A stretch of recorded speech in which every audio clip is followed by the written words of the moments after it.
Apakah Anda mau mencari popularitas? Ingat, membantu rakyat untuk mencari popularitas, maka prestasi Anda tidak akan dihargai. Saya itu tidak mencari sensasi, tapi saya itu membuat sensasi.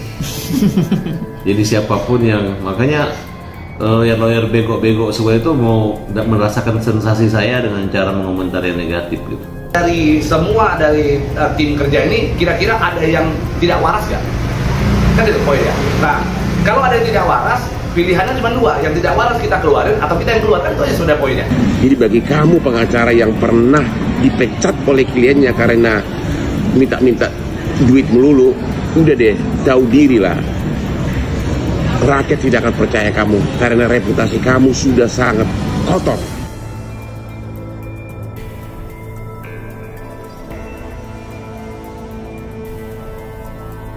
Saya perlu kalian gitu. Saya nggak mungkin berjuang. Yang saya hadapi ini buzzer dan orang-orang ya. Kalau yang petisi itu betul ada, berarti saya hadapi 100.000 orang gitu.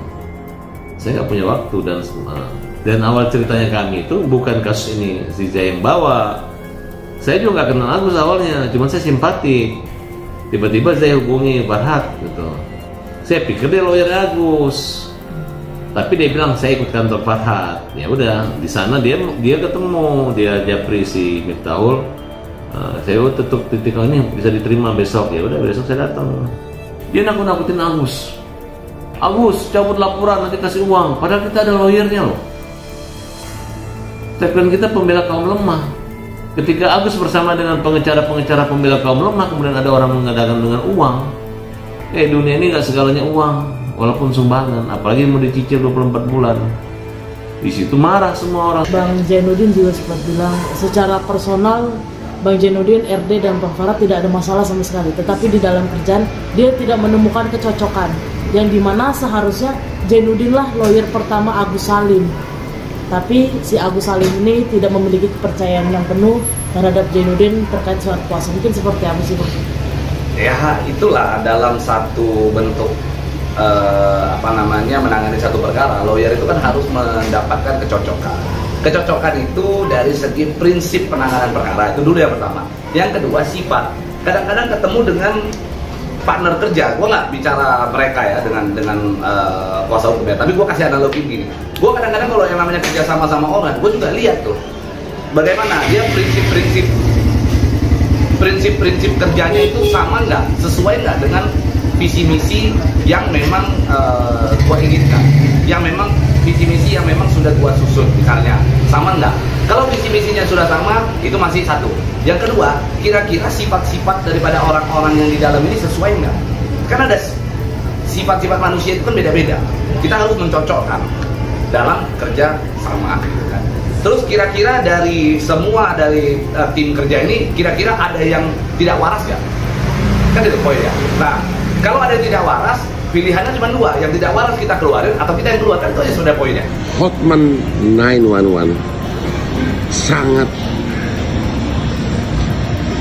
menentang keras perilaku dari adanya seorang oknum pengacara yang tiba-tiba nimbrung, tiba-tiba ngaku sebagai kuasa hukum dari keluarga korban. Apakah Anda mau mencari popularitas? Ingat, membantu rakyat untuk mencari popularitas, maka prestasi Anda tidak akan dihargai. Anda tidak akan dipercaya. Membantu rakyat pengais keadilan harus dengan tulus. Saya itu tidak mencari sensasi, tapi saya itu membuat sensasi. Jadi siapapun yang, makanya lawyer bego-bego semua itu mau merasakan sensasi saya dengan cara mengomentari yang negatif gitu.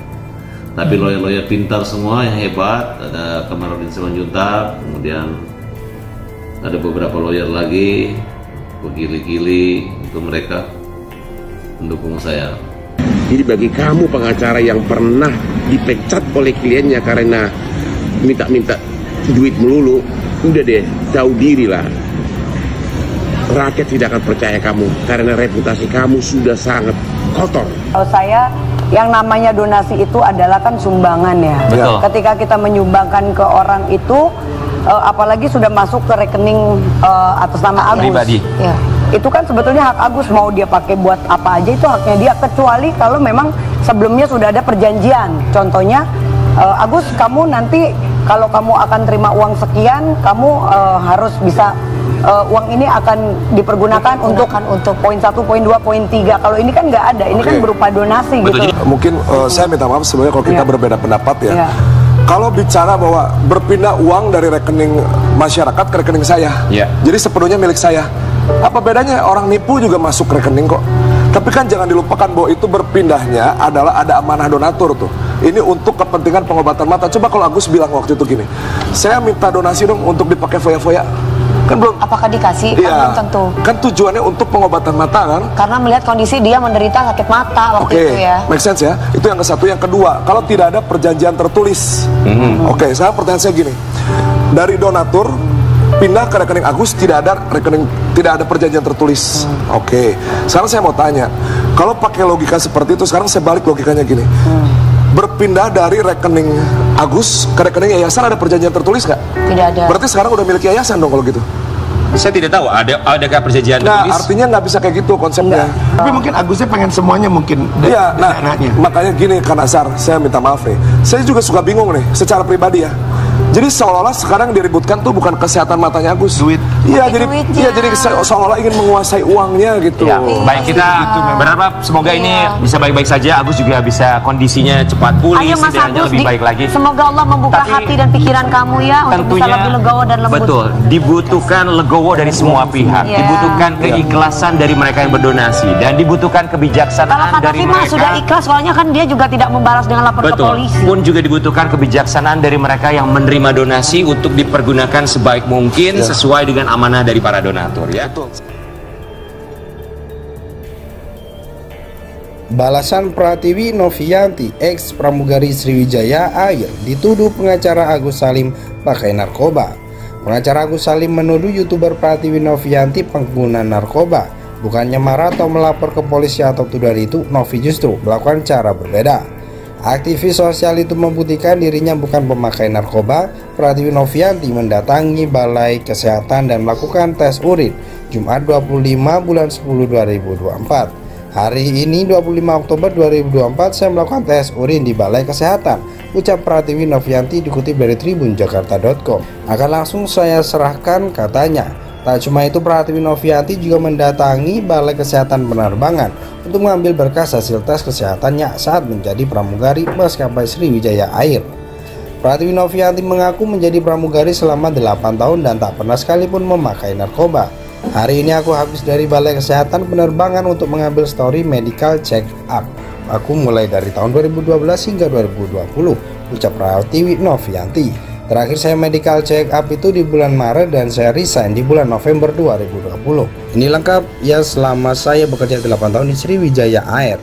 Bahwa saya tidak pernah menggunakan obat-obat terlarang, imbuhnya. Netizen yang melihat video tersebut lalu berharap Pratiwi Novianti melaporkan pengacara Agus Salim atas tuduhan pencemaran nama baik. Ayo kak, tuntut kak yang fitnah kamu atas fitnah dan pencemaran nama baik. Lapor balik teh pencemaran nama baik, tuntut balik pencemaran nama baik teh. Agus Salim, korban penyiraman air keras, kini menggandeng pengacara baru yakni Raden Dadan Mariana dari LDL Lau. Raden sesumbar menyebut Pratiwi Novianti pernah terlibat pengguna narkoba. Ini belum kita bongkar aja bang, apa perlu saya bongkar di sini? Dia Novi bermain narkoba, apa perlu saya bongkar? Saya punya barang buktinya, ungkap Raden dilansir dari Instagram medsos Rame Jumat. Ia mengaku memiliki barang bukti dan mengancam akan memanggil BNN untuk melakukan tes urin kepada Novi jika terus mengotot uang donasi. Saya ada bukti orang yang sama-sama make dengan dia. Jadi kalau terus ngotot saya akan bersurat kepada BNN untuk cek tes urin yang namanya Novi, katanya. Meski demikian, Raden juga menegaskan jika Novi tidak berbukti memakai narkoba, maka orang yang melaporkan kepada dirinya akan mempidanakannya. Kita mau menegakkan hukum koko, gak usah bicara sekarang, kita hanya menyampaikan pendapat dari keadaan yang ada, nanti kita tes urin aja, bener gak dia pemakai narkoba, sambungnya. Jangan macam-macam dengan kami kalau nggak mau merembet ke sana kemari, bebernya. Diwartakan sebelumnya Agus Salim dan Pratiwi Novianti tengah berseteru perkara uang donasi sebesar 1,5 miliar.